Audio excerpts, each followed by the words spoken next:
વડોદરા મહાનગરપાલિકાના અનઘડ વહીવટના કારણે શહેરના નાગરિકોને હાલાકીનો સામનો કરવો પડતો હોય છે। ચોમાસાની સિઝન શરૂ થઈ ત્યારથી જ શહેરના વિવિધ વિસ્તારોમાં ભૂવા પડવા, ખાડા પડવા અને રોડ ધોવાઈ જવા જેવી ઘટનાઓ સામે આવી છે। પાલિકાના અધિકારીઓ અને કોન્ટ્રાક્ટરોની પોલ ખુલ્લી પડી ગઈ છે। ત્યારે શહેરના આજવા રોડ ખાતે આવેલ જ્ઞાનસાગર રેસિડેન્સી નજીક 2 દિવસ પહેલા ભૂવો પડ્યો હતો। આ ભૂવા અંગેની જાણ વોર્ડ ઓફિસર અને સ્થાનિક કોર્પોરેટરને કરવામાં આવી, પણ કોઈ કામગીરી હાથ ધરવામાં ન આવી। ત્યારે આ ભૂવો ધીમે ધીમે મોટો થયો અને હવે જોખમી બની ગયો છે। નજીકમાં જ શાક માર્કેટ પણ આવેલું છે અને હજારોની સંખ્યામાં લોકો અહીંયાથી અવરજવર પણ કરે છે। ત્યારે વડોદરા શહેર શિવસેના ઉપપ્રમુખ દ્વારા માંગ કરવામાં આવી છે કે આ ભૂવો પડવાની કામગીરી વહેલી તકે શરૂ કરવામાં આવે। પાલિકાની અનાવડતના કારણે વડોદરા સ્માર્ટ સિટી તો ન બની શક્યું, પરંતુ ચોમાસામાં ભુવા નગરી ખડોદરા નગરી જરૂર બની ગઈ છે। પાલિકાના અધિકારીઓ અને કોન્ટ્રાક્ટરો દ્વારા કરાતી રોડ રસ્તા અને ડ્રેનેજની કામગીરીમાં જાણે વેટ ઉતારી હોય અથવા તો ભ્રષ્ટાચાર કરાયો હોય તેવું જણાય છે, કારણ કે ચોમાસામાં શહેરમાં ઠેર ઠેર જોખમી ભુવાઓ પડી રહ્યા છે, ખાડાઓ પડી રહ્યા છે, છતાં તંત્રના પેટનું પાણી હલતું નથી।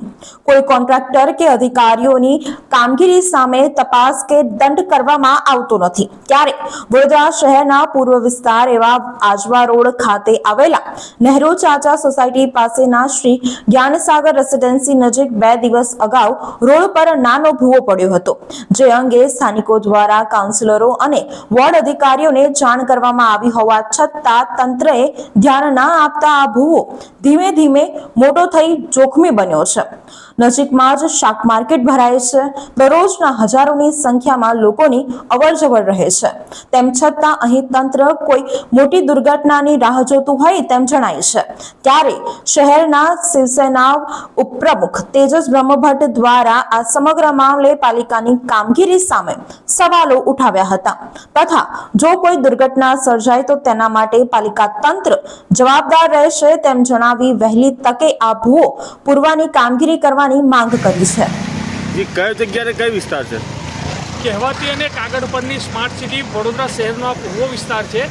કમલાનગર તળાવ પાછળ નહેરુ ચાચા નગર પાસે આવેલી જ્ઞાન સાગર રેસિડેન્સી પાસેનો આ વિસ્તાર છે, જ્યાં છેલ્લા 2 દિવસ પહેલાથી એક આ ભૂવો નાનો હતો, પરંતુ પોતાની એસી કેબિનમાં બેસી બેલગામ અધિકારીઓ જે પોતે સ્માર્ટ સિટીના ઘોડા કાગળ પર દોડાવી રહ્યા છે અને એની ઉપર જે શાસક પક્ષનો અંકુશ નથી, એના કારણે આ ભૂવો થોડો મોટો થઈ રહ્યો છે। દિવસે ને દિવસે ભૂવાની સાઇઝ વધી રહી છે, પરંતુ નિંદ્રાધીન તંત્ર અને પોતાની એસી કેબિનમાં બેસી અને હવાઈ લૂંટી આ કોર્પોરેશન અને એના અધિકારીઓને આ ભૂવો પૂરવાનો ટાઈમ નથી। આ અવર જવર કરતો મુખ્ય માર્ગ છે, અહીંયા રોજના હજારો લોકો અવર જવર કરતા હોય, નજીકમાં શાક માર્કેટ અને આખું મોટું માર્કેટ ભરાતું હોય તો હજારો લોકો અવર જવર કરે છે। તો શું વડોદરાનો કોઈ પરિવારજન આની અંદર પડશે કે કોઈની જાનહાનિ થશે ત્યારે આ કોર્પોરેશન આને પૂરવાની કામગીરી કરશે?